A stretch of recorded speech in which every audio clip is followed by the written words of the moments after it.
Today, I'd like to announce that I will visit Vatican later this month and meet with His Holiness Pope Francis to discuss common concerns, including the encyclical on the environment that he plans to issue in the month ahead.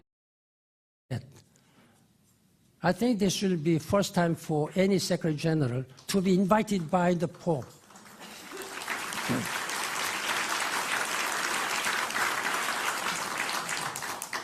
For my part, I have invited Pope Francis to the United Nations, and also President Obama and all the leaders of the world to a special summit meeting in September at the United Nations, asking them to adopt this visionary and ambitious sustainable development agenda.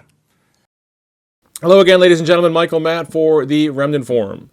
At the conclusion of a summit on the environment at the Vatican last week, world leaders gathered in the Eternal City and they issued a statement in which they declared that decisive action to deal with climate change is, quote, a moral and religious imperative for humanity. The Vatican's climate change workshop or conference was called Protect the Earth, Dignify Humanity, the Moral Dimensions of Climate Change and Sustainable Humanity. Now, this thing was organized by the Pontifical Academy for Sciences, the Pontifical Academy for Social Sciences, and Religions for Peace. And more than 100 experts were on hand, including Nobel laureates from the world of science, politics, business, academics, and of course, religious leaders were on hand to help advise Pope Francis on the upcoming encyclical on climate change. So let's just review the statement that this conference came out with. It's very perplexing. It's not very long, so I'll just review a couple of the pertinent paragraphs. The statement announces the goal of the conference in this run-up to Pope Francis's upcoming encyclical. It forms what they call a joint statement on the, quote, moral and religious imperative of sustainable development, highlighting the intrinsic connection between respect for the environment and respect for people. Now get this. Especially the poor, the excluded, victims of human trafficking and modern slavery, children and future generations.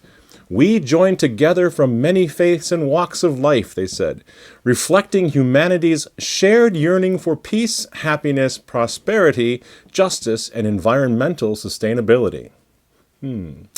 We have considered the overwhelming scientific evidence regarding human-induced climate change, the loss of biodiversity, and the vulnerabilities of the poor to economic, social, and environmental shocks. In the face of the emergencies of human-induced climate change, social exclusion, and extreme poverty, we join together to declare that human-induced climate change is a scientific reality, and its decisive mitigation is a moral and religious imperative for humanity. End quote. I don't quite know where to begin with that. But if you listen carefully to what they're saying, it's staggering. First off, it certainly is not ending abortion, the slaughter of millions of babies in the wombs of their mothers. This is not the moral and religious imperative for all humanity. No, sir. Not at all. It's global warming. It's climate change. It's polar bears, SUV eradication, and whatever else the far left Nancy Pelosi United Nations wackos would have us do. The Vatican is now embracing the same agenda. And did you catch that linking that's going on in this statement? If you object, or if any of us object, to the radical agenda of the environmentalist, pantheist, leftist wackos calling the shots in Washington, D.C., to Brussels, to London, and now, Lord help us, to the Vatican itself. If you object, you're also indirectly supporting those who would engage in human trafficking, modern slavery, and the sexual abuse of children. Talk about the pot calling the kettle black. The Vatican is now telling us that if we object to the greenies and the tree huggers, that we're guilty of abusing children sexually. Now, if you're scratching your head and wondering what in thunder we're talking about here, believe me, you're not alone. And going over what happened last week at this conference in the Vatican, I was scratching my head too. We all were.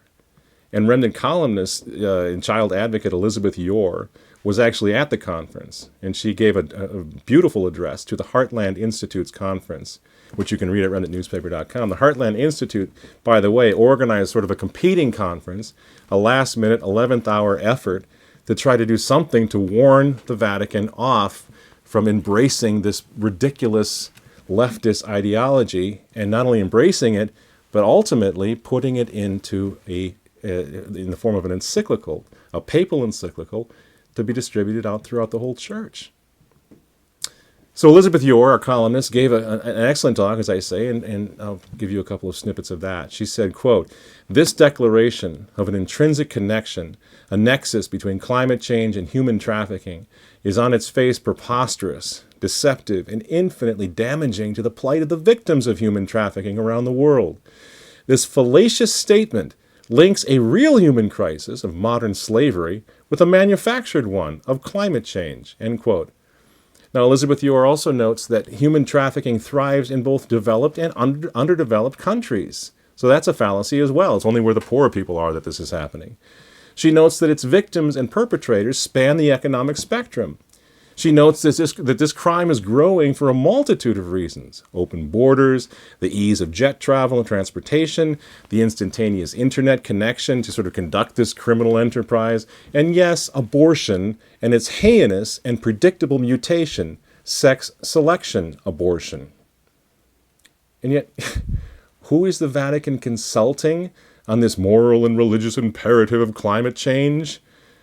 None other than Jeffrey Sachs. I would say the notorious Jeffrey Sachs, among many others, but Sachs especially, a man who spends his career sounding the alarm that the world is overpopulated and fertility rates must be lowered, says Sachs. He's sort of continuing the phony drumbeat of overpopulation.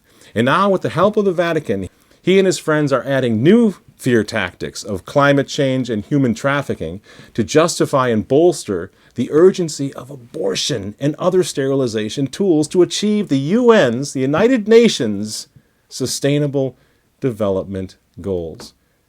Truly diabolical goals, by the way, which now the Vatican, it seems, has fully embraced. Today, notes Elizabeth Yore, it's the same scare tactics, same players, new alarm bells. The scare strategy of catastrophic global warming, debunked by science, morphs into climate change, debunked by science, morphs into sustainable development. Forever embedded into the bureaucratic culture of the United Nations is their desired weapon of choice, abortion on demand. End quote. This is why this development is outrageous.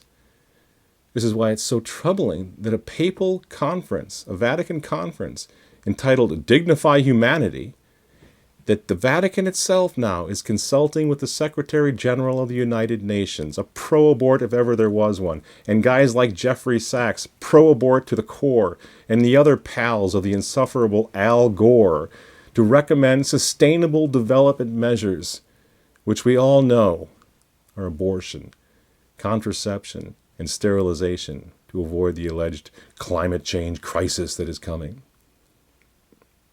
It's perplexing beyond words that abortion and reproductive rights zealots like United Nations Secretary General Ban Ki-moon were prominently highlighted at this Catholic conference in anticipation of Pope Francis's environmental encyclical. Elizabeth Yore notes the following.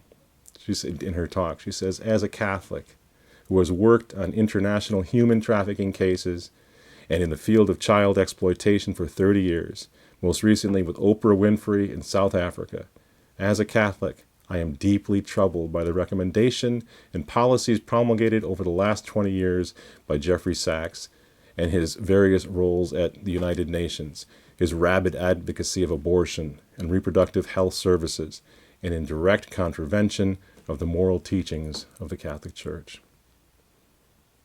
Ladies and gentlemen, what's going on? Why is a pro-abortion advocate advising the Holy Father?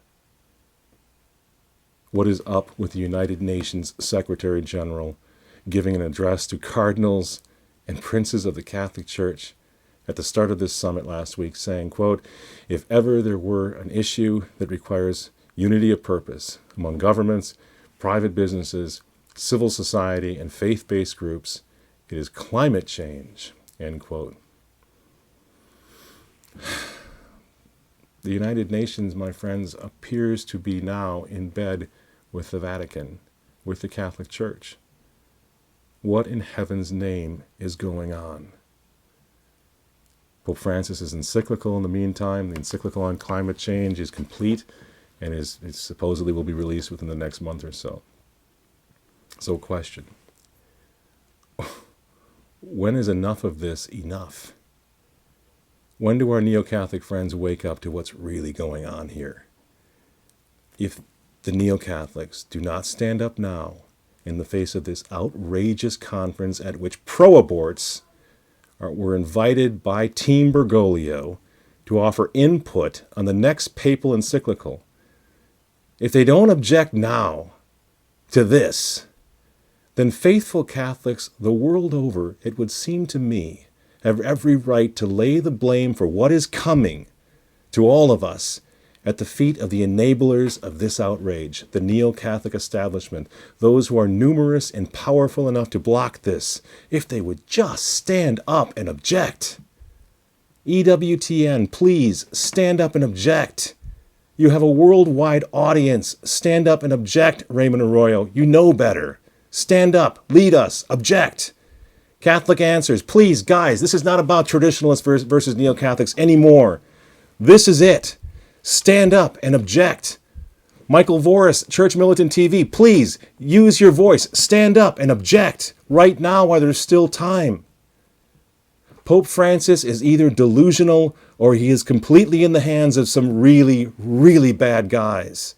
Either way, at this apocalyptic moment, the Pope needs to hear from all of us, and he needs to hear from us right now.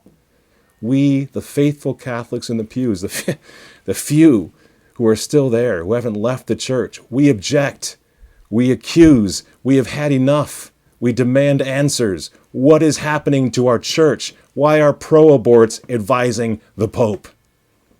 God help us if in the face of this present evil, good men do nothing. God help us all. I'm Michael Matt, coming to you from the Archdiocese of St. Paul, Minneapolis. Keep the faith, and we'll see you next week.